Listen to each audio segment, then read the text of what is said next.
Salve, salve! A mesma expressão de sempre. Feliz por estar aqui hoje com vocês. Hoje, um motivo muito mais especial ainda. Vou pedir até licença para inovar várias coisas no programa hoje. A primeira delas, eu quero dar um abraço antes de apresentar o meu apresentado de hoje, doutor Hildebrando Pontes. E vou explicar por que desse abraço. Esse abraço aqui só tem 70 anos. 70. Fomos contemporâneos da escola de Dom Silvério, do Colégio Marista. E com uma coisa muito que pesa bastante até hoje. Os nossos pais, o pai dele e a minha mãe, são conterrâneos de Uberaba. Fora o respeito que eu tive dele como profissional, como amigo, leal, sincero. A vida não deu muito tempo a nós caminhar no mesmo lado um do outro, não. A vida é assim. É assim, mas é boa também, porque ela me concede hoje a honra de ter resgatado isso tudo. Pois é, ué. Você imagina eu imaginar que eu estou no 8.0. Ah lá, está aí 8.0. Nós dois com 8.0. Você vê que coisa doida, maravilhosa, né? Né? Você se apresentar aí. Pois é, ué. Um grande abraço aí para todo mundo que está me ouvindo e me vendo. E faço votos que me tolerem, porque essa prosa com o Valtinho aqui vai ser boa. Vai. Prosa de coração. Ah, era boa. Sai daqui, vai para cá, vem na boca. Esse é imbatível. Os muçulmanos têm esse gesto. Isso aqui é... Tudo aquilo que a gente faz com muito amor, não tem erro. É verdadeiro, é transparente, é bonito. E o Hildebrando tem outra coisa também fantástica. Além da cultura excepcional e de conhecimento profissional muito profundo mesmo, top de linha na área que ele milita há muitos anos. Além disso, tem uma vivência de contato com pessoas que foram influentes no mundo e sem perder essa humildade que é típica do avô dele, já veio de avô, do Hildebrando, doutor Hildebrando Velho, Hildebrando. Eu não tive a honra de conhecer seu pai, não. Eu já estava, a mamãe veio muito nova de Uberaba para cá, tinha 9 anos. Não sei se rolou algum climinha ali, pode ter rolado, tomara. Né? É possível, Seu pai é 2 anos mais velho que ela. É possível. Mas a mamãe tinha também, do mesmo jeito que eu tenho por você e pela sua família, eu tenho um respeito muito grande pelo seu pai, muito. E não sei se foram colegas, papai e ele. Colegas, eu acho que não foram, não. Papai era de 13, seu pai é de 21, né? Isso. Pode ser. Vocês tiveram algum contato, porque papai era de Araxá, então... Não, eu pessoalmente não tive. Agora, papai foi um homem que eu admirei muito, principalmente pela cultura, pela inteligência, e foi um homem que me abriu as portas, o caminho, para que eu me tornasse o que sou hoje. Devo muito a ele. E o meu avô, que eu não tive o prazer, o privilégio de conhecê-lo pessoalmente. Só fui saber dele depois. E, é claro, aí fui buscar informações a respeito do meu avô, que foi um homem também à frente de sua época, né? Político, teatrólogo, genealogista, cronista. Fora da curva. E um homem à frente do seu tempo, certamente. Né? A gente tem que pensar que isso aí é uma fortuna que a gente guarda, sabe? É o meu tesouro. É nosso, porque a gente vai deixando passar as coisas sem... pensando que são coisas de sua menos importância, e no fundo, tem 2 coisas que eu acho que tem que ser preservadas até morrer. Família e amizade. Apura. Um amigo que puxa tapete, ele leva esse sobrenome de amigo, mas no fundo é com A minúsculo. O amigo que eu estou falando é um amigo com A maiúsculo. É claro. E triste saber que, às vezes, a gente se ilude achando que é amigo e, no fundo, interesse, covardia. Você sabe que eu costumava falar em sala de aula, antes de... porque eu já estou aposentado, já tem uns 5 anos, mas eu dizia aos meus alunos o seguinte: Ô coisinha ordinária e mal acabada é o bicho-homem. Aquilo causava uma espécie de uma expectação em sala de aula. Tinha aluno que falava, pegou pesado, hein, professor? Eu falei, não, eu queria que vocês pensassem sobre isso, porque eu faço parte dessa malta, eu não estou falando isso de fora para dentro, estou falando de dentro para dentro. Agora, em contrapartida, se existe isso, também existe um outro lado que não pode ser renegado, nem contemplado sempre, que é essa coisa das pessoas que valem o nome que investem e têm a alegria do viver e, evidentemente, o lado bom da vida de fazer as coisas boas, não prejudicar ninguém. Então, esse tipo de gente é essa gente que faz parte da minha humanidade, embora uma vez eu tenha dito, fulano não faz parte da minha humanidade, alguém me disse assim, mas a humanidade é una. Não, mas eu não concordo. Somos um todo. Somos um todo, mas tem uma parte dela que eu não... A banda podre. A banda podre que eu não me agrada, não, então não faço parte. Mas, Hildebrando, eu vou aproveitar esse ensejo aqui agora para falar uma coisa com você. Se existe uma coisa perniciosa, é a tal de inveja, né? É um horror. Hein? É um horror. E a incompetência do invejoso também, que é dureza, pior ainda, porque você tem incompetência, você tem invejoso, mas quando o sujeito é incompetente e invejoso, não tem salvação. Não tem não. É irrecuperável para a democracia. Não tem jeito. Esse povo que você põe na cadeia aí, fica lá 10 anos, volta, no dia seguinte volta para... Acostuma com o lado bom da ruindade. É irrecuperável para a democracia, não tem jeito. O sujeito, quando envereda por essa linha, não tem jeito. Eu vou fazer um pequeno parte aqui agora para o Hildebrando. Esse programa foi concebido dentro da minha pureza de espírito. Eu sou um menino até hoje para usar as minhas utopias, sabe? Mas eu quis ajudar as pessoas a se tornarem escritoras. É o que eu tenho feito. Então eu explico para eles o seguinte. Aqui são dois personagens.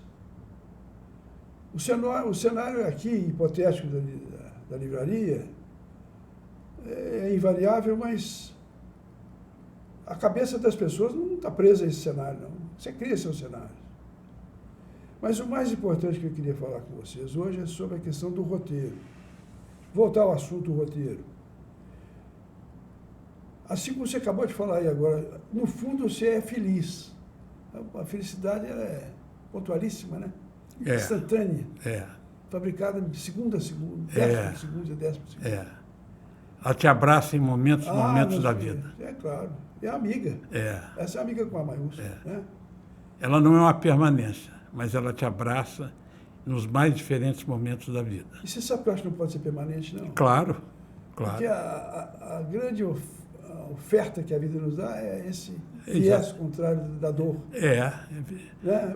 A dor é uma coisa que... Eu sou epicurista, não quero dor, não, para ninguém. Mas é um processo de crescimento. De crescimento, de aprendizado.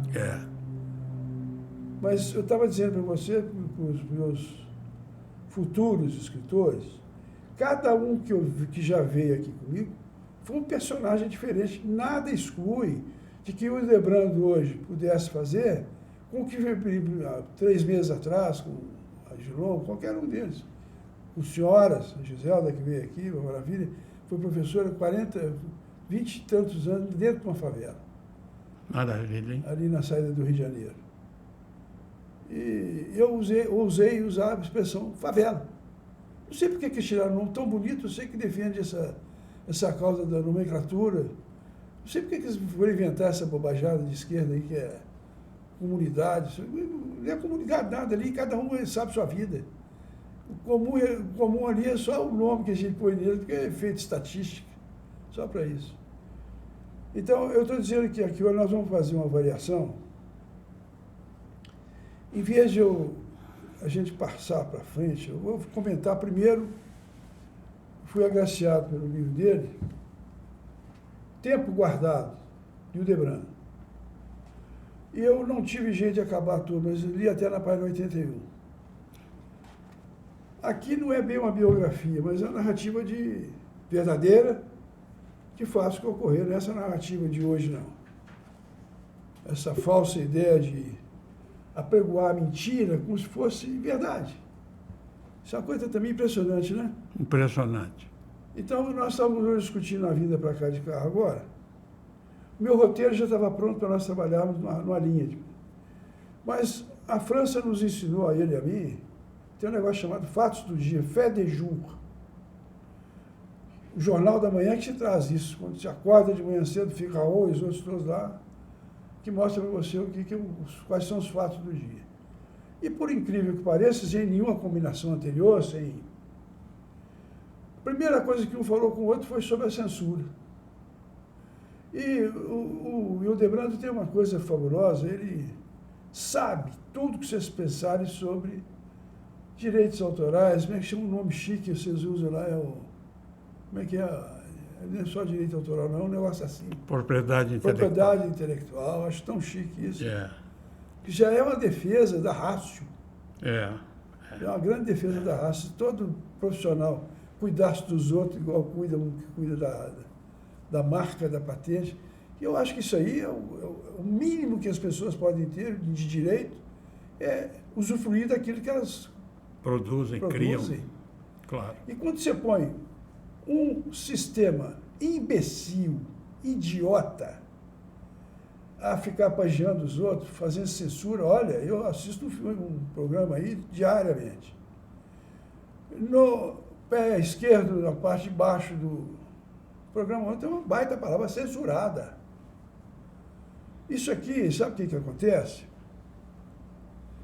Eu estou fazendo uma espécie de desabafo porque você também deve ter a mesma coisa que você. Não, eu tenho só, você vai me permitir, Valtinho, não tenho só desabafo, não.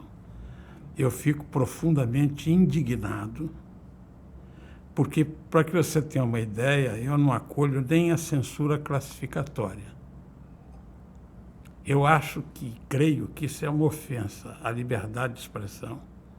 Pouco importa de onde ela venha, pouco importa as ideias que sejam vinculadas. Eu acho que o ser humano não pode ser obstado a manifestar na sua integralidade o seu pensamento.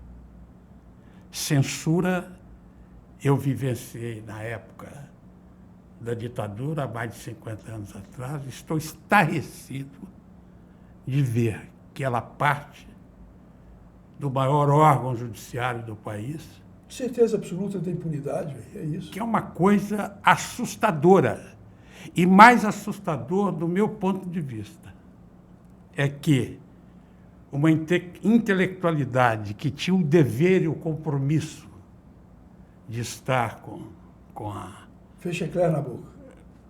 Silêncio tumular. Como se nada estivesse acontecendo no país.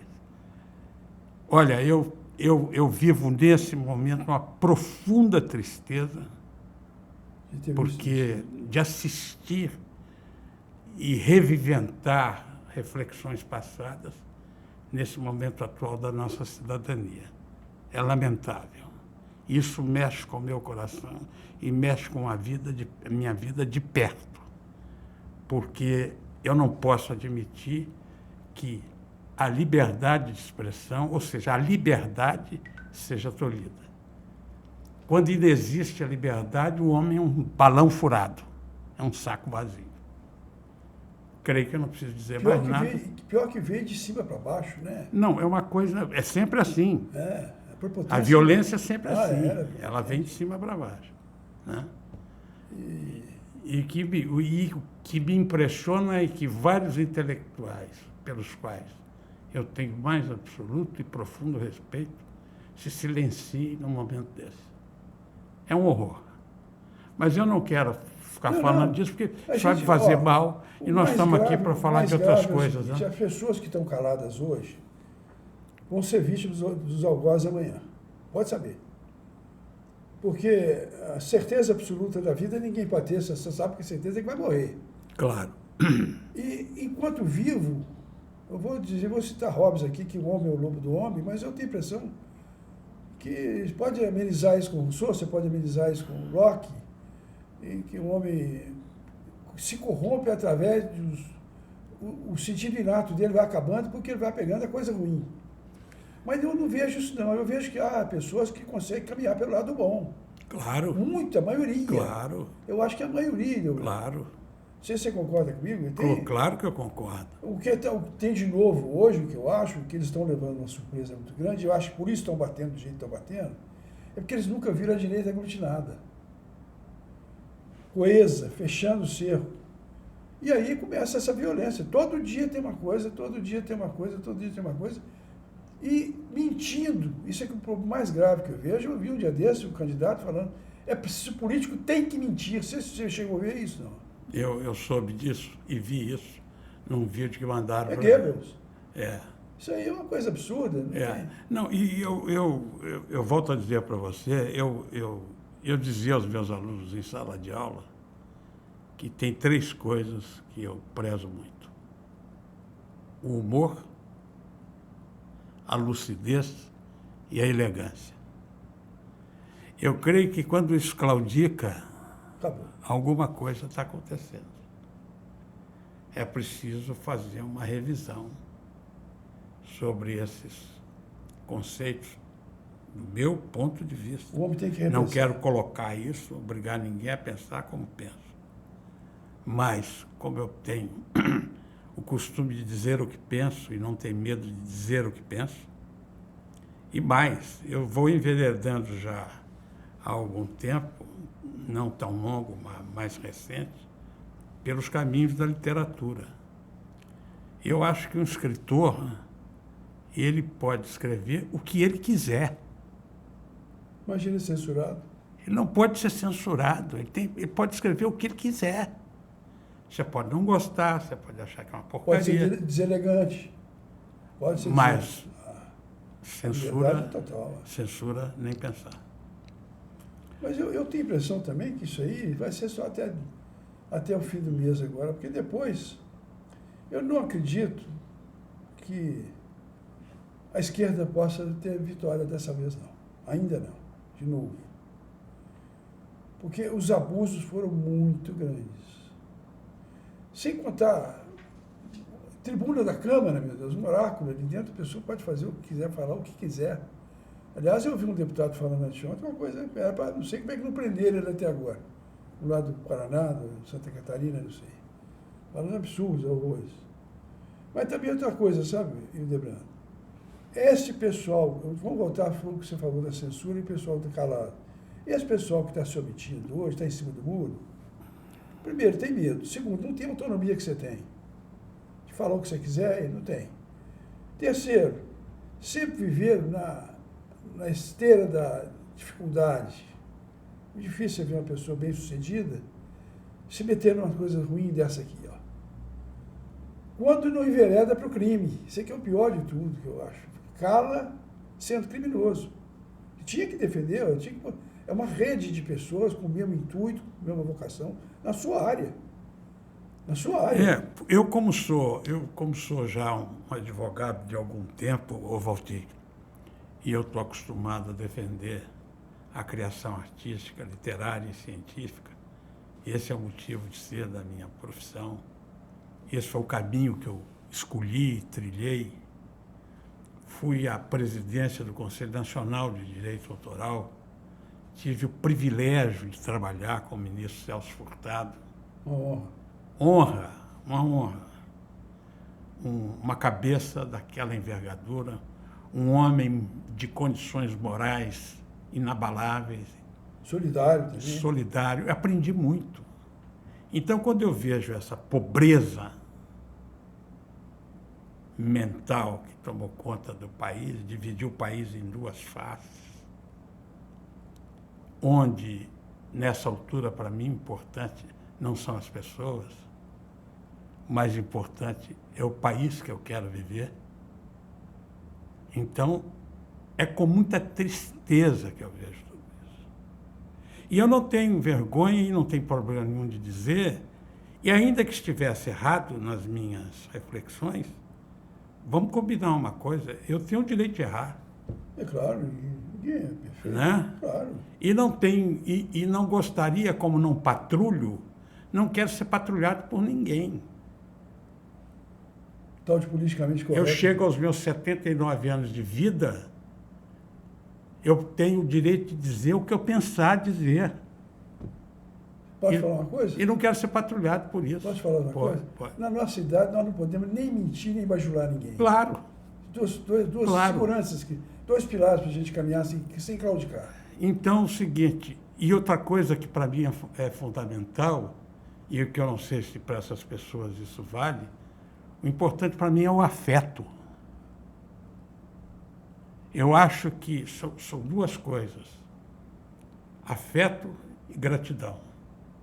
E eu acho que quem não tem gratidão, não tem nada. É um verme, é um ser oco, pobre, miserável. Digno de pena, né? E digno de pena. E acho que o afeto é o que me alimenta. Eu não vivo sem afeto. Então, se as pessoas não são capazes de entender a minha manifestação livre, transparente e aberta, e querem me criticar por isso, que tenham todo o direito. Claro. Mas que não toquem no meu afeto, porque eu acho que o homem sem afeto também é uma bobagem. É outro oco. É outro balão furado, vazio. Né? Então, a literatura, e veja você, eu tenho conseguido, eu já estou no meu 13º livro infantil, independente do tempo guardado que você está a dizer aí, mas eu ainda consigo escrever para criança, porque eu acho que ainda tem dentro de mim um menino muito vivo, muito presente.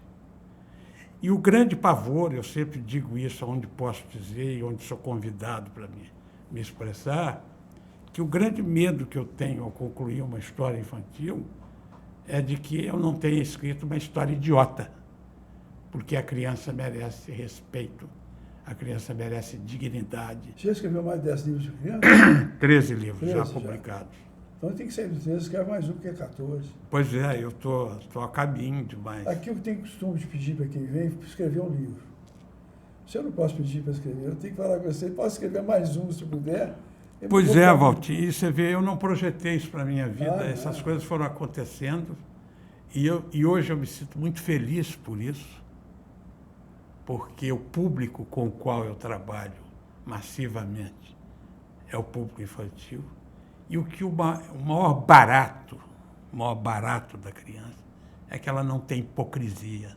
Não. Ela não tem a falsidade do adulto. Ela gosta ou não gosta daquilo que você fez. E te diz. Fala abertamente. Eu me lembro perfeitamente de ter feito um texto e ter mostrado ao meu filho mais velho, Vinícius, que é um psicólogo. Ele é que me levou a escrever para a criança, porque eu contava a história para ele dormir. E um dia veio uma história pronta na minha cabeça e virou livro. Tinha dragão? É a história do dragão. Aí, ele leu esse texto meu e não falava nada, e meio que abando. Sabe? Um dia eu falei, Vinícius, perguntei para ele, você leu meu texto? Papai, sua história é ruim demais. Olha que maravilha. Ao mesmo tempo que isso provocou uma certa indignação, você imagina um pirralho, mas ele é o meu leitor, que coisa maravilhosa, que lição de vida ele me deu naquele momento. Sabe? E a partir daí eu incorporei ou melhor, eu me conscientizei dessa realidade e, graças a Deus, as coisas estão fluindo. Eu acho que a vida tem uma coisa especial, eu costumo ter, eu adoro falar isso, sabe? Ela secretiza o acaso. É verdade. Então, quando você você não passou nunca pela sua cabeça lá, sobretudo a questão da vaidade pessoal nossa aqui, quando está começando, você quer fazer coisa sobrevoo. Vai pensar em criança, mas isso já eu acho, na minha opinião, que é um dom, uma bênção e uma coragem grande também de você assumir uma responsabilidade dessa, porque você está prestando serviço. Eu tenho muita clareza disso. Eu tenho muita clareza disso. Quando você está falando dessa arrogância, né, eu me lembro que quando eu estudava no Colégio Municipal, me preparava no curso clássico para enfrentar o vestibular da UFMG de Direito, onde eu fui examinado por um Edgar da Mata Machado, um Abigar Renault, um Lídio Bandeira de Mello, que são nomes que não precisa dizer deles aqui, mas nós criamos um diretório de trabalhos artísticos e técnicos, científicos, e eu tive a pretensão de escrever um trabalho sobre Sócrates, um ensaio socrático. Você imagina que coisa ridícula, naquela idade, o analfabeto de pai e mãe, você está entendendo? Sem saber ainda caminho nenhum, se arroga, nem que era filosofia, se arroga no direito de escrever um trabalho. Só sei que nada sei. Um trabalho sobre Sócrates. Mas esse tipo de arrobo vai com o tempo, né? Mas a gente vai vivenciando outras coisas, e hoje eu tenho clareza de que essas manifestações que eu ainda consigo produzir, elas advêm exatamente dessa vontade que eu não sei explicar para você, por que é que eu comecei a trilhar esse caminho da literatura. Bênção e dom. Põe na sua cabeça que é bênção e dom. E é o caminho da literatura infantil. Né? E esse livro, O Tempo Guardado, que são reminiscências, as chamadas confissões confessáveis, porque as inconfessáveis não serão jamais confessadas. Você não deve ter, não. Eu não aguardo algumas, mas modestas, mas não. Testemunho da minha vida.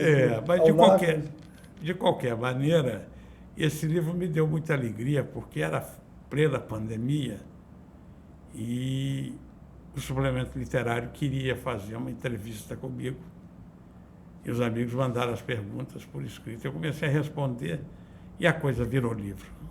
Então, aconteceu, e eu estou muito feliz porque eu tenho tido um retorno muito favorável do livro. Você queria ir para você sentar e começar a ler e acabar. Pois é, e essas coisas me deixam muito, muito feliz, porque eu Agora sei... Você imagina eu que recebi isso com dedicatória. Pois é. A dedicatória é uma coisa interessante também, sabe? Eu vejo uma grandeza na doação do autor, comprado na livraria. Pode comprar o livro, mas o autor, quando faz uma dedicatória para o leitor, isso aqui é mais ou menos uma coisa sagrada. Se a pessoa tiver respeito por ela mesma, isso aqui não pode ficar em qualquer lugar, não. Querido Walter, que bom que o tempo guardou na gaveta os nossos afetos. Pronto. Porra. Então você veja que... Faz sentido. Faz sentido. E porque... dá pena de ver as pessoas que não enxergam essa beleza da vida, né? Eu queria te fazer mais alguma... Vamos dar um pouquinho de assunto aqui, mas dentro... Eu tenho passado um aperto muito grande porque eu tenho a minha convicção política. Como você tem a sua. Mas eu também, como você, trilhei um caminho antagônico antigamente. De mim eu sei o que eu posso responder, mas quero ouvir de você. Que bem te fez? O que você tirou de proveito? Você tem invertido o caminhado seu, em vez de ser para o sul, você foi para o norte. Olha, eu não sei o que você está dizendo, o que você quer dizer com o norte ou com o sul. Não, o sul pode inverter a direção oposta. Eu, evidentemente, como todo... Seu convívio foi de esquerda? Eu fui membro de AP, Ação Popular. Eu tinha como contato o Zé Carlos da Mata Machado. Fantástico. Que é uma pessoa de quem eu guardo as mais... Fantástico. Incríveis recordações. Figura mereceu todo o meu respeito, e principalmente pelo seu idealismo e pela pureza dos gestos. Existe, né? Isso existe. Existe. Não é utopia, não? Não é utopia, não. Ao contrário, eu acho que a gente deve buscar incansavelmente as nossas utopias. Mas o que eu penso hoje é que, lamentavelmente, um grande número de pessoas que se dizem de esquerda não compreenderam ainda que o mundo mudou, que a fila andou, que o Muro de Berlim caiu, que alguns predicados não mais existem e que é possível você sonhar um governo que possa abrir melhorias e condições de vida para grande parte do nosso povo, sem que você precise usar de subterfúgios e de ações interesseiras, né? Que não são absolutamente aquelas condizentes com a própria realidade. Eu acho que é muito complicado, Valtinho, você promover uma ação diferentemente da sua prática. Se a sua ação não corresponde, ou se a sua crença não corresponde à sua prática, fica muito difícil para sustentar isso. Né? Tomar uísque de 18 anos pregando socialismo é difícil, né? Não, pode até pregar, mas que tenha essa coragem de entender isso e de falar isso. Né? Então, eu penso o seguinte, eu acho que a construção que se espera para esse país, e eu desejo para o Brasil o melhor dos mundos, o melhor possível, que sejamos um povo mais feliz, que aquelas pessoas mais necessitadas sejam aqui honradas. Menos desigualdade. Menos desigualdade, menos miséria, não é isso? E que há uma desigualdade muito grande entre nós, eu reconheço isso. Mas para poder realizar esse governo, é preciso que tenha clareza de várias outras coisas. Principalmente a honestidade, né? Principalmente a honestidade. Porque eu aprendi com meu pai, e sou muito grato a ele, que essa garrafa d'água é minha, essa garrafa d'água é sua. Eu não preciso subtrair a sua para beber água. Eu bebo água com a minha. Esse, para mim, é o ponto. Esse é fundamento. Sabe? Isso é alicerce. Isso, para mim, é... O resto é tudo castelo de areia. E hoje, mais feliz ainda, porque tenho um neto com 1 mês e pouco de vida. Completou 2 meses, porque ele nasceu no dia 7 de setembro, no Dia da Pátria, e mais, nos 200 anos. Dia dos Girassóis? Nos 200 anos. No Dia dos Girassóis? No Dia dos Girassóis. E que a grande transformação, ele é mais importante para mim do que 1817 na Rússia. Você imagina que eu já tenho neto de 35? Pois é. Eu vou te pedir um favor, posso? Outro? Pode. Você sabe que ninguém é profeta na sua própria terra. Claro. Né? E eu tenho um amor especial. Agora você sabe o que é neto. É tão bom que se eu soubesse que era tão bom, eu tinha feito eles com as noras direto, em vez de fazer com mulher. Filho dá trabalho, nora, começa a dar trabalho, minha filha está na hora de ir embora, não. Pai, está mandando embora? Não estou mandando, tem que ir. Mas uma coisa interessante é o seguinte, se eu for pedir para eles repensarem o pensamento deles, repensarem a sinceridade proposta que eles estão... Porque a universidade é importantíssima na vida de qualquer país, mas não pode estar carcomida como está, com as pessoas vindo com propósito de ideologia. Eu carreguei esses meus netos em praça pública, 9 netos, 9. Todos foram comigo em praça pública no governo anterior, para trás. Aí. Foi só entrar para a faculdade, eles todos estão contra meu ponto de vista hoje. Só tem um que vota comigo, que vota conforme eu penso que devesse votar. Porque eu já falei com eles, tomara que se eu não tiver êxito no meu caminho, que eu morra, porque eu não quero ver o sofrimento que vocês vão ter, não. Porque é muito bravo. O pessoal fica falando em Nicarágua, Venezuela. Eu tenho um sobrinho que mora em Los Angeles. Ele falou, tio, você não admite quantidade de gente na rua, dormindo em barracas, e as barracas são consideradas asilos, residência, lar, só pode entrar com mandado de juiz. Então, é uma distribuição de droga muito mais farta, muito melhor. Isso em San Diego, você imagina. Você imagina a que ponto nós estamos chegando nesse ponto?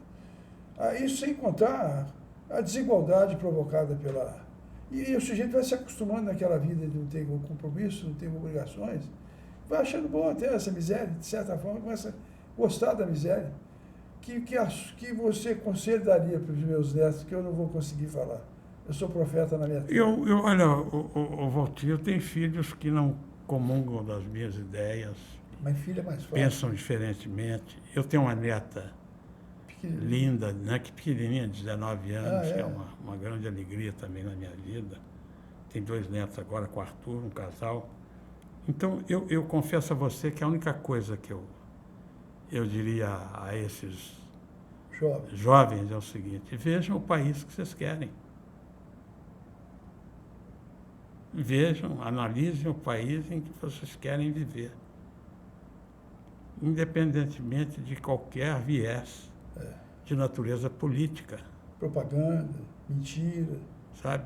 Porque é muito complexo você analisar o Brasil de hoje, porque, desgraçadamente, é um país que está partido no meio. Né? Impressionante, né? Impressionante. Filhos e mais, pai. as pessoas estão...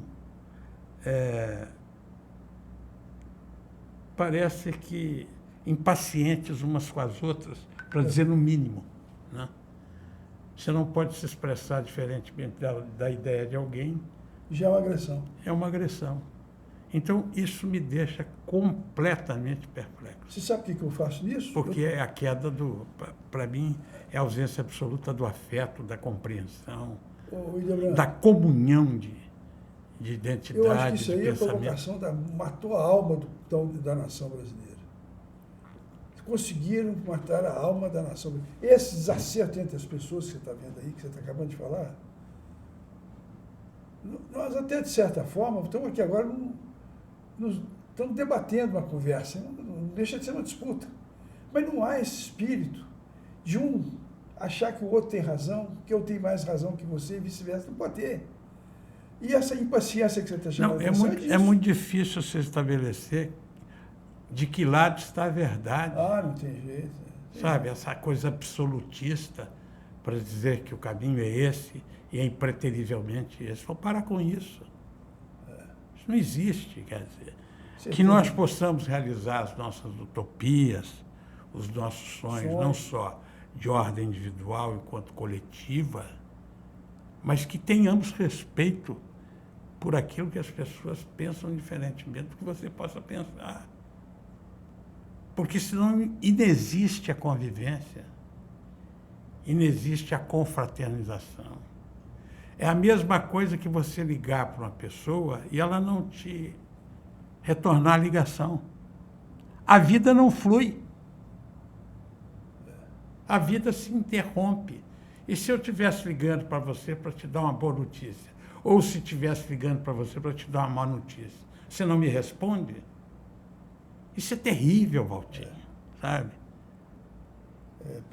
Não, e hoje as pessoas estão habituadas a pegar essa máquina e escrever. É um autômato, é quase um robô. Você não fala mais com as pessoas, você não divide com as pessoas, você não ouve as pessoas. Tudo bem, houve uma pandemia, mas isso já passou.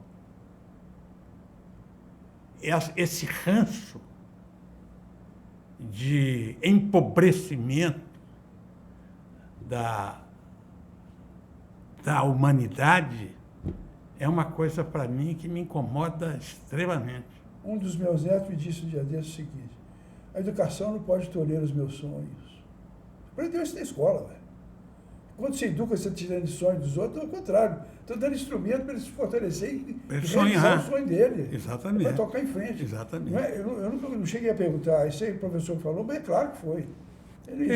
Eu acho que, ao contrário, eu acho que a educação abre a janela e abre a porta. Abre a porta. Para o mundo. É um cenário novo.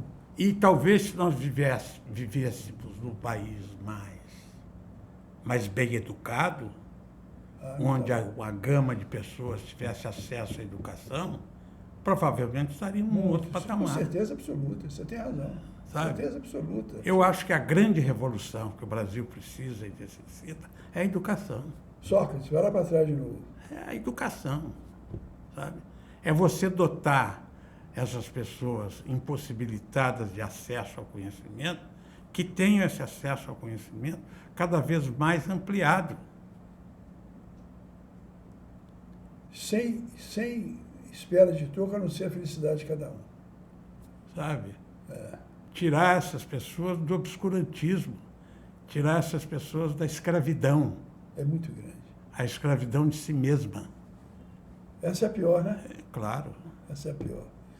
Quer falar alguma coisa mais desse seu livro aqui? Eu gostaria que você falasse duas coisas. Sua experiência com Fidel Castro e com os índios. Olha aqui. A história dos índios que eu soube sua, foi você que me contou, é muito interessante, vale a pena. A minha experiência com Fidel Castro foi boa, no seguinte sentido. É claro que o Fidel foi um grande ídolo, ou ídolo. Ídolo. Ídolo e ídolo na minha juventude. Por quê? Porque aquela ilha vivia massacrada e ele representou uma possibilidade de transformação muito grande. Eu tive a oportunidade de visitar a ilha e tive a oportunidade de estar com ele numa sala onde participavam vários intelectuais. Eu tive acesso a essa sala por convite e confesso a você que ele me impressionou sobremaneira, já muito debilitado, andando com vagareza, escoltado por 2 cuidadores, mas a partir do momento que ele se assentou e as perguntas começaram a serem lançadas, a cabeça dele é uma computadora, é uma coisa impressionante. Acho que é muito cedo avaliar Fidel Castro para Cuba agora, mas a ilha, como eu acho também que dizer que a infelicidade da ilha é só o bloqueio americano, é pouco. Porque, na verdade, a ilha padece geograficamente de aspectos insolúveis. Você não tem uma indústria de base. Você tem uma pesca rudimentar. A grande fonte de renda é o turismo.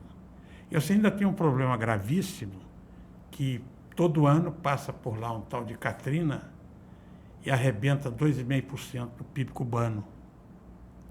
Se não estou equivocado nos meus números, se tiver, me perdoem. Mas é algo assustador.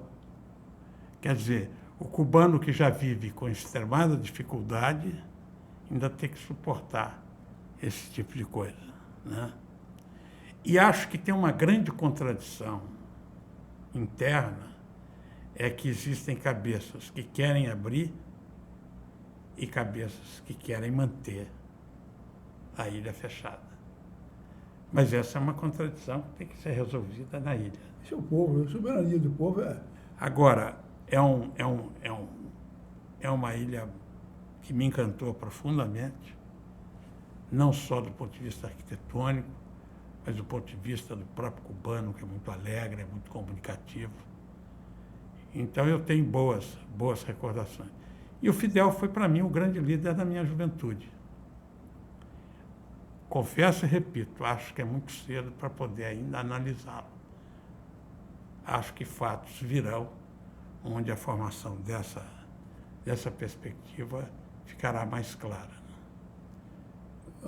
Agora, do ponto de vista do índio, isso aconteceu na minha vida porque eu fui o primeiro autoralista no Brasil que escrevia um artigo defendendo a criação do índio brasileiro. Porque índio sempre foi motivo de chacota nesse país. Índio que é caiambá, índio é cachaceiro, e que, na verdade, não é nada disso. As comunidades indígenas no Brasil são absolutamente interessantes, embora fadadas ao extermínio, ineludivelmente, fora aqueles povos não contatados, mas os já contatados. Como, por exemplo, você desce no Xingu, é muito triste você ver um índio com um rádio imenso no ombro, ouvindo música estrangeira com calção Adidas. A impressão que me dá é de fim de raça. Mas, ao mesmo tempo, o índio me ensinou uma coisa extraordinária. Ele é o que nós nunca voltaremos a ser, criança. Até morrer. Até morrer. É extraordinário. A alegria, a meninice do índio brasileiro. Brincalhão. Irreverente. Afetuoso, irreverente, gozador. Então, você percebe. Então, eu fui assistir um Quarupi na aldeia Iolapiti e descobri um universo que era, para mim, absolutamente ignorado. E isso me enriqueceu profundamente. E aí me interessei muito mais ainda por defender o processo criativo do índio brasileiro. E consegui algumas vitórias, até porque o meu artigo derrubou portaria da FUNAI. Eu contribuí, ainda que minimamente, para que fosse possível, quem sabe, quiçá, mudar essa mentalidade. Mudar essa mentalidade. E aqui eu faço rendo homenagem a um grande brasileiro para mim, que foi um homem que mexeu na Constituição, Dalmo Dallari, e conseguiu aumentar a proteção das comunidades indígenas. O Brasil deve isso a ele, Dalmo Dallari, que eu tive o prazer de conhecer e trabalhar ao lado dele. Então, essa questão toda me deu também um outro tipo de visão, a me permitir defender aqui os nossos mineiríndios, os machacalis, os credaques, e eu ajudei a contribuir para a retomada do território credak pelo próprio povo krenak, que foi praticamente colocado numa família, numa fazenda imprestável para a Polícia Militar do Estado de Minas Gerais, município de Carmésia, pelo governador, estranhamente, que tem o nome de Rondon Pacheco. Foi isso? Lamentável, e que os índios voltaram de lá e voltaram para o Rio Doce, onde é o seu hábitat, onde ali vivia a nação Krenak. E depois, essa terra foi restituída pelo Supremo Tribunal Federal num voto do Francisco Rezec.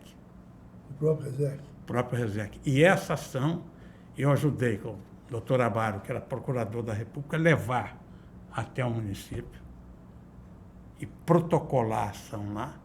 E acho que os fazendeiros só não mexeram comigo porque supunham que eu fosse procurador da República. E, na verdade, eu não era nada disso, eu trabalhava no Cine. Eu estou fazendo aqui uma retrospectiva do que nós falamos até agora, vou ligar 3 coisas. A censura, Cuba, isso que você acabou de falar aí agora. Na verdade, nós estamos com pés e mãos atados, porque a última fala é do Supremo, não é? Tem sido. Eu não acho que é, não. Tinha que ser o povo. O povo tem que decidir o que quer. Não é só bater pão. Nós nos encontramos algumas vezes nas praças, você se lembra, né? Mas a gente ia, uma coisa é festiva, eu acho que não. Tem que ir, não é com ódio no coração, isso não. Mas com direito reivindicatório, para expurgar esse esbulho possessório que eles estão fazendo conosco. Não é de hoje, não. Isso é coisa mais antiga. Muito tempo já. E vai solapando a consciência das pessoas a ponto da adesão. Vou usar patologicamente, não, mas chega a ser paranoica. Essa adesão que os meninos estão fazendo hoje da vida deles, os universitários. E a paranoia não é doença, eu não. Eu confesso que eu não teria dados para avaliar isso, mas eu vejo de uma maneira... Como advogado? Não, advogado, a experiência que eu tenho de aluno foi dentro de sala de aula. E aí eu confesso a você que eu aprendi muito com os alunos. Na verdade, foram grandes professores, porque quem não tem arrogância de aprender, aprende. Né? Mas, então, é o seguinte, é claro que você vê que há grupos de alunos que vêm mal formados de outras instâncias, quando chega na universidade, não tem o preparo suficiente para isso. O ensino brasileiro decaiu muitíssimo.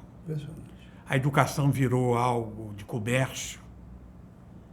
Então, essa coisa complicou muito. Mas o que eu quero dizer para você é o seguinte, é que nessa vida pela qual eu tenho vivenciado aspectos muito interessantes da nossa realidade e tenho convivido com gente muito boa. Mas eu sou muito otimista, sabe, Valtinho? Eu acredito que o Brasil tem jeito, o Brasil melhorará, mas que essa é uma questão de tempo ainda. Eu não vou assistir, eu não vou ver esse país que eu gostaria de ter visto, né? Você recomenda que os mais novos prestem atenção para poder enxergar? Exatamente isso, que essa juventude perceba e tenha ou busque a clareza de qual país que eles desejam viver. Porque eu não entro na discussão de nomes, até porque os nomes, para mim, não são bons. Então, é preciso verificar de que maneira, e eu falo isso do ponto de vista moral, do ponto de vista ético, os nomes, para mim, não me agradam. E eu gostaria que essa meninada tivesse essa perspectiva de saber exatamente que país eles querem viver. Então, que o Brasil que eles querem para eles. Eu estou ouvindo isso de uma pessoa que a vida inteira deu aula, profissional já em fim de carreira maravilhosa, com 80 anos. Será que a pessoa não tem ouvido para ouvir isso? Não é possível, né? Mas às vezes não é possível. Eu creio que é um emaranhado de circunstâncias e situações que levam a uma perspectiva. Ninguém é oráculo de si mesmo e ninguém é fonte da verdade. E acho que a questão da experiência também ela tem a sua relatividade. Mas o que me impressiona é, por exemplo, esse fato que de ontem para hoje a censura. E o seguinte, ninguém dizer nada. Isso é um crime, né? Sabe? Isso é um crime. E quando eu digo ninguém, eu estou dizendo de pessoas responsáveis, pessoas que têm um compromisso com a nacionalidade, com o país, com o futuro. Com a nação. Olha esse troço e não dizem nada. Se acovardam, sentam-se na sua própria... Você acha que isso pode ser por medo também? Não sei te dizer. Mas que é triste, é. Eu, por exemplo, não tenho medo nenhum de dizer que o Supremo Tribunal Federal do Brasil é hoje um órgão que atua fora da Constituição brasileira, militar, tomando por base leis infraconstitucionais e praticamente virou um órgão de censura às atuações nos mais diferentes sentidos. Isso em benefício de um lado. Eu ouso dizer que você, tem benefício. Pois é, mas isso me assusta muito. Isso não precisa ter lado, você percebe? Isso é claro que tem que estar assustado. Porque o que acontece num país civilizado, num país que você pode ter respeito por ele? Quando a sociedade claudica, quando a sociedade bate cabeça, vem o Supremo e dá o rumo. Legisla. Dá o rumo. Aqui, ao contrário. O Supremo, contrariamente ao que dispõe as regras constitucionais do país, vai decidindo a sua imagem e semelhança. Você pega, por exemplo, esse cidadão chamado Alexandre de Moraes, que, aliás, quem me ensinou sobre ele foi o Cafunga. Goleiro. O Cafunga. Eu assisti uma vez um programa de televisão e aí o Cafunga falou assim, esse juiz é um braquicéfalo. Eu, na minha ignorância, fui ao dicionário ver o que era o braquicéfalo. O braquicéfalo é aquele cidadão que tem a cabeça em forma de ovo. É próprio. Então esse ministro braquicéfalo do Supremo, que tem a cabeça em forma de ovo, é o xerife nacional que está, evidentemente, decretando as regras e dizendo que tem que ser. Isso que eu fico dureza. E não acontece absolutamente nada. Né? Você pega também, sabe, a capilaridade de uma TV Globo, por exemplo. É outro cancro nesse país. Cidadezinhas pequenas do interior, só pega ela. você só assiste a ela. E parece que imbuído do mal psicótico mesmo, eu acho que tem é claro que há um interesse financeiro, interesse ideológico, é tudo isso envolvido. Mas no fundo, está levando um desserviço para esse pessoal lá. Porque é gente que trabalha de sol a sol, que... Pois é, Valtinho, o meu problema é o seguinte, é porque o meu enfoque ele é muito do ponto de vista profissional, do advogado, do homem que trabalha com a lei, do homem que aprendeu a respeitar a lei, do homem que aprendeu a respeitar as pessoas, do homem que sabe o que significa uma família, um homem que sabe o que significa um pai na vida dele, uma mãe na sua vida. Eu tenho tudo isso muito vivo, muito forte em mim. Então, quando eu vejo um órgão pelo qual eu tinha que estar aplaudindo, ele está me assustando cada vez mais e estabelecendo uma coisa com a qual eu não concordo em hipótese alguma. Você censurar a manifestação de pensamento, sabe, a liberdade de pensamento no país. Isso, para mim, é inaceitável. Isso é exatamente uma força ditatorial que suprime a liberdade do cidadão brasileiro, que está aí às escâncaras e às claras, e que ninguém fala. E se falar, você fica contra. A gente vira contra. Você está entendendo?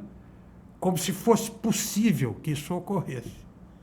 Você botar um cara dentro de uma redação de jornal de televisão para saber se o jornalista tal está falando isso, aquilo, aquilo outro. E tem gente da imprensa que se diz jornalista e que hoje o papel da imprensa no Brasil é absolutamente vexatório, porque o jornalista não pode adulterar o fato. Ele pode até opinar editorialmente. Vai mudar, não. O fato ele tem que trazer na sua inteireza. Quem quer, quando, onde, como, porquê, tem que ser ele. Ele não pode manipular o fato. Não pode. Né? E esse cara se julga jornalista. E eu tenho o direito constitucional à informação pura, como ela ocorre, como ela acontece. O fato. E isso não acontece. E ninguém critica essa coisa, sabe? As pessoas que aplaudem. Aplaudem, ou aplaudem, ou se omitem. Até os comuns lá do Supremo também, eu fico por decepção com a Carmen Lúcia enorme. Eu falo, vai aparecer, decepção enorme com a Carmen Lúcia, porque eu achei, lá atrás, que ela tivesse um pouco mais de bom senso que tem. O fato, por exemplo, de ser 2, 3 ou 4 ideologicamente nomeados por razão partidária, isso aí não tem direito. Quem entrar agora como presidente vai nomear mais 2. É o direito que a pessoa tem e vai pôr. Agora, aplaudir o mal feito como se fosse uma coisa boa para o país, boa para o povo, não. Essa censura é um crime, isso e acho que no correr da carruagem, se não houver uma mudança de rumo para o país, vai continuar daí para pior. E eu não quero viver num país onde eu possa dizer livremente as coisas que penso. Não faz sentido. Eu não quero. Não faz sentido. Em nome de nada eu quero isso. Em nome de nada. Vamos passar para o terceiro. Nós temos quanto tempo ainda? Eu queria passar para fazer uma espécie de contracorrente com você aqui agora. Experiência profissional mais gratificante de sua vida. Ou uma das mais gratificantes. Pode pensar no seu tempo aí. É ter escolhido a defesa da criação artística, literária e científica como razão de ser na minha atividade profissional. Coisa boa. E muita honra também, né? Isso me redime, isso me enche o coração de alegria. Porque você, quando defende o Criador, você inevitavelmente você se filia, se junta àquela criação. E você poder vê-la preservada é uma alegria incontida. E é para o bem da criativa, Claro, do autor e da própria obra. Porque você pode estar certo o seguinte, não existe processo cultural em país nenhum sem o autor e sem a obra. E sem liberdade. E sem liberdade de expressão. Então, é exatamente essa possibilidade é que enriquece o processo cultural de um povo. Que dá ânimo para você continuar trabalhando. Claro, claro. Uma grande decepção na sua vida. Não digo a maior, não, mas das grandes, que incomodou. Não falar inglês. Não, isso é uma pachorra de sua Não, parte. não é pachorra, não. É uma decepção tremenda. Porque, sabe por que é decepção? Porque na minha época, lá atrás, eu não podia falar o inglês porque era a língua do imperialismo. Ah, teve isso também, né? Tinha isso. Era uma coisa meio estigmatizada. Por que eu estou falando inglês?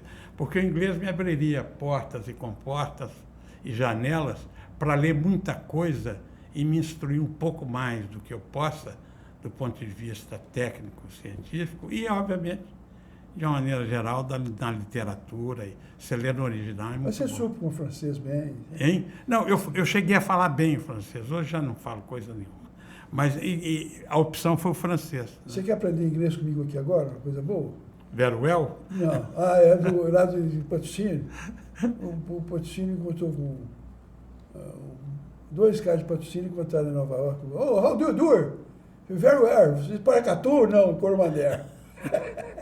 É isso aí. Você está falando inglês com ele? Pois é. Então, essa não é frustração, é uma grande decepção. Né? Mas não é frustração. A palavra que eu usei aqui foi decepção mesmo. Eu perguntei para você, mas você já me respondeu. Ia perguntar aqui. O tanto que a gente aprende quando a gente caminha do lado errado. E depois descobre que pode ser feita meia volta, né? Não, eu não diria lado errado. Eu acho que o caminhar, se você não tem antolhos, se você não se escraviza, se você está aberto para verificar, para buscar os seus sonhos e as suas utopias, faz parte dessa caminhada. Deixa de haver sentido. Você acerta, você erra, você concorda, você discorda. Né? Cai e levanta. Cai e levanta. Eu votei no Lula 3 vezes. Eu não tive esse sabor, não. Pois é, votei nele 3 vezes. É. E não posso deixar de dizer, aberta e claramente, que ele é para mim uma profunda decepção. É uma das, né? É, uma das. Mas ninguém está isento disso, não. Todo mundo Sabe? tem. Então é o seguinte, eu não vou dizer isso, por que você está dizendo isso? Porque é uma decepção. Porque é uma realidade também. Porque eu acreditei. É uma realidade, velho. Eu botei ficha nesse cara. Meu filho mais velho foi comigo para a praça da estação, com bandeira, para nós ouvirmos ele falar. Abria-se uma perspectiva de um país melhor, um país transformador, um país realmente com base numa pregação. Tem tudo para isso. Tudo. Tudo para fazer Tudo. isso. E depois dele, advém por aí só fracassos. Você sabe que houve 2 oportunidades no Brasil, que eu concordo com você nessa daí. 2 vezes o Brasil deixou de tocar para frente por um erro de estratégia das pessoas que tomavam conta do poder. Primeiro foram os militares. Os militares podiam ter feito o país muito mais nobre do que foi em relação ao que passou depois. E o último foi o Lula. Os caras com o carisma do sujeito como esse Lula teve lá para trás, de chegar, vai cooptar pessoas de bem ali dentro. Não conseguiu fazer isso porque a ganância, não sei se é dinheiro, se é ignorância também, se é um desequilíbrio patológico, não sei o que pode ser, mas é uma somatória de negativos que tem nisso. Grande arrependimento, qual que você fala? Esse que eu acabei de dizer. Foi acabei de dizer, me arrependi profundamente. Dos livros de infantis, qual que você recomenda mais para dar para minha neta de 7 anos? Isso é a mesma coisa que você perguntar assim, qual filho que você tem predileção? Você acha que existe isso? Hein? Pode não, existir. Para mim não existe, Não existe, não. Para mim são todos, eu recomendo todos. Todos são seus filhos, os 3? São todos filhos meus. Eu tenho 3. Tá bom, agora a palavra é sua para você falar o que você quiser. Não, eu quero dizer primeiro que foi uma alegria muito grande receber o seu convite, conviver com você aqui nesse momento que passa como vento, né? Numa velocidade incrível. Atravessamos a Pinguela. Atravessamos uma pinguela. Esse nosso reencontro foi muito bom. porque a nossa relação é uma relação de origem, não é da agora, e quando a gente revê os amigos, ainda que distantes, é como se fosse hoje. Então, você é uma amizade que eu preservo. Você sabe que a gente tem uma coisa engraçada, você está falando uma coisa muito precedente. Há pessoas que você tem uma certa antipatia, quanto mais você deleta, melhor, mais rápido. Tem outras que você passa um tempo enorme, não é deixar de ter notícia, não. Notícia eu sempre tive. Mas a vida não faculta você fazer o que você quer, não. Ela faculta aquilo na medida que o acaso sincretiza a vontade. Você vai conduzindo. Então, em primeiro lugar, eu queria te agradecer essa possibilidade desse nosso encontro aqui, onde a gente pôde dizer as coisas abertamente, sem rancor, sem ódio. Não é disputa. Não há disputa, entendeu? E são coisas que eu penso, são coisas que eu acredito, e que, portanto, eu jamais deixaria de dizer quando perguntado ou quando incitado a fazê-lo. Eu digo, se as pessoas vão entender ou não vão entender, não tem a menor preocupação dessa ordem. 80 anos, dá essa liberdade. Eu estou na beirada dos 80, aos 79 anos de idade. Eu sou um homem que tem o direito de dizer o que penso. E se gostarem do que eu disse, bem. Se não gostarem, muito bem também. É assim que a vida se faz. Você vive coerente com o seu pensamento. Eu não abro mão dessa minha coerência e nem me curvo a determinadas facilidades, porque eu não tenho preocupação de estar bem com esse ou aquele grupo. Isso não interessa. São moinhos de vento, né? Moinhos de vento. Na verdade, o que importa para mim é viver em consonância daquilo que eu acredito. E volto a dizer para você, os meus afetos eu jamais os atirarei na lata de lixo. E dou aqui como exemplo a grande alegria que eu tive de estar no show do Chico Buarque de Holanda aqui em Belo Horizonte, que ao final virou um showmício, mas ter visto o Chico cantar com a Mônica Salmaço, onde ele dividiu com ela o palco, foi um momento de beleza, para mim, quase que indescritível. Você chega a esquecer da política.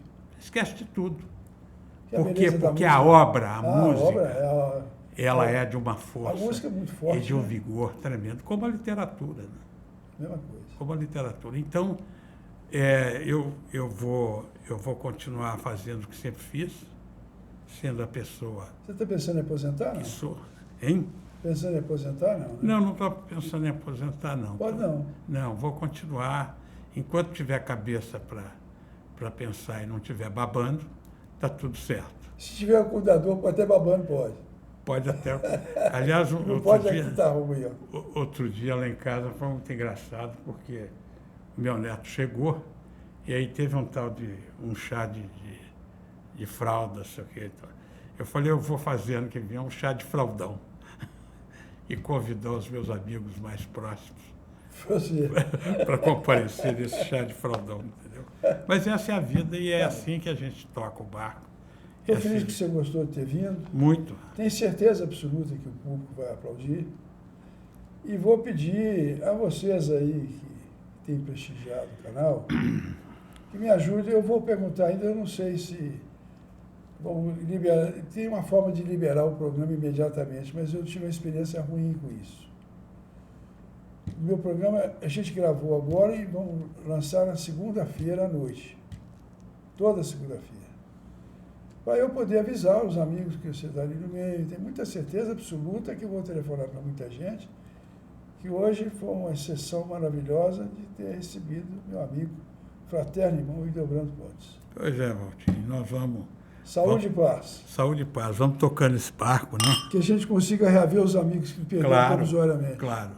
Os amigos são tudo, né?